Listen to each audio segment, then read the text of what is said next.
So the fruitfulness of our souls is in part mediated by words. And the prophet Isaiah had this remarkable phrase, which was, "Not one word of God falls to the ground without bearing fruit." What does that mean?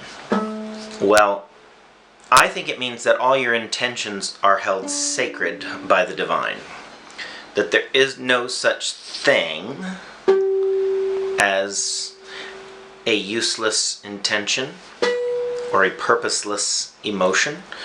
A lot of people in the New Age movement like to say, dude, there's a reason for everything. But no, that's not what I'm saying. What I'm saying is that every investment that is made along that two-way street between you and the divine is purposeful.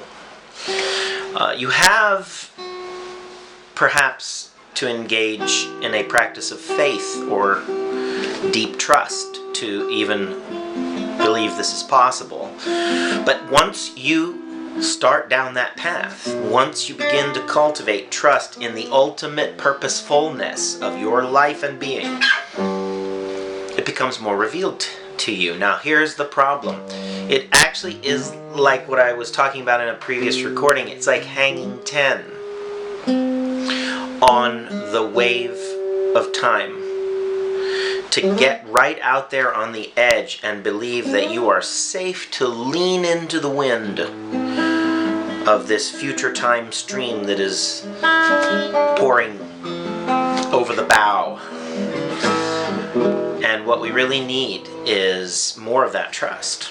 And so where we go in our minds and our hearts is significant. So my mentor used to say that fantasy has gotten a bad rap because if you don't engage in some kind of fancy or fantasy in your mind, if you do not exercise your imagination, if you do not believe or delve into the belief in what is ultimately possible, something beyond your current capacity to conceive, but not beyond your capacity to imagine, that's hanging 10 on the wave of time.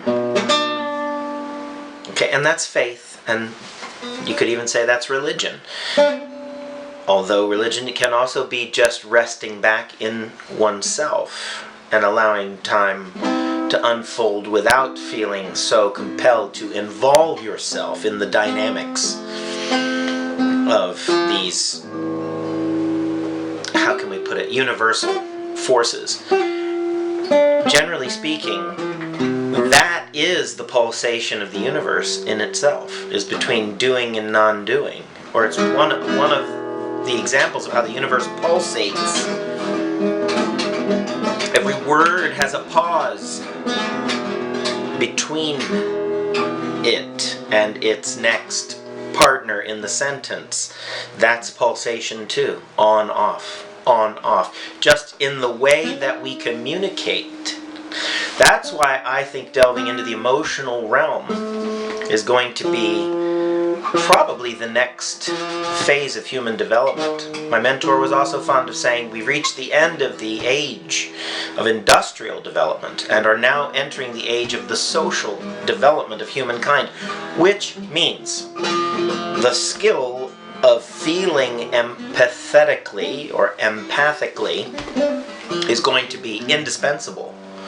You need to feel for all of humanity and feel for your brethren and sisters when you know that they are going through it. Because humanity is now set for about 100 years worth of struggle on this planet. It's either that or it's a massive renaissance of unprecedented cooperation and imagination and activation of our potentials as a species.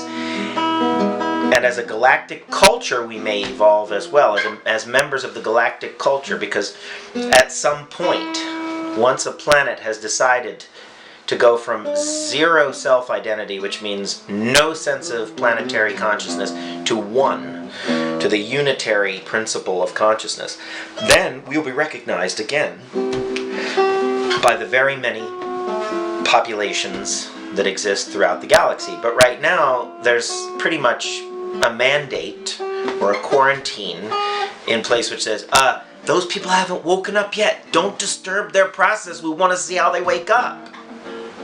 So we're actually at that point as a planet, where if you want to know what I think's going on with the UFO phenomenon,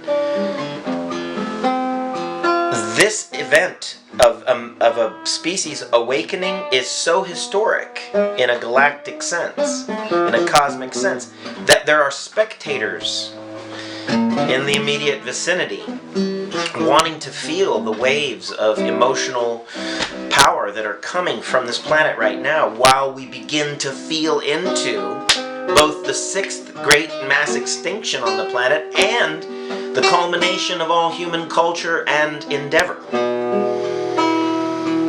Now, I'm not saying we're about to reach Teilhard de Chardin's omega point right now. I'm just saying we're about to get over ourselves a little bit.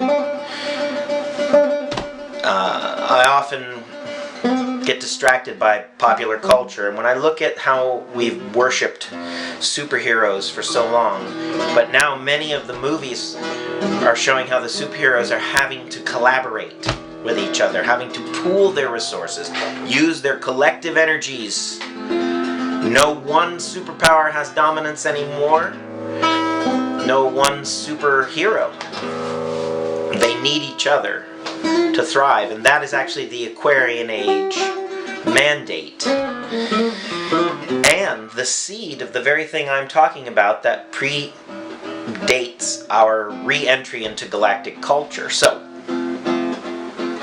we don't know where the ship may run aground between here and there, but as long as we are holding that intent, not one word of God falls to the ground without bearing fruit. Not one prophecy is untrue entirely. There's some pieces of every prophecy that are true. Like, yes, there will be mass global earth changes. There will be awakenings and miracles. There may even be a pole shift. But the truth is, we are creating this experience as well as experiencing it. So please know that the planet will return to some form of homeostasis as long as we ourselves are dedicated to that kind of culture. Not one word of the Great Spirit falls to the ground without bearing fruit. You are one such word. Speak it and be known. Be heard. Be felt. Be a feeling for all.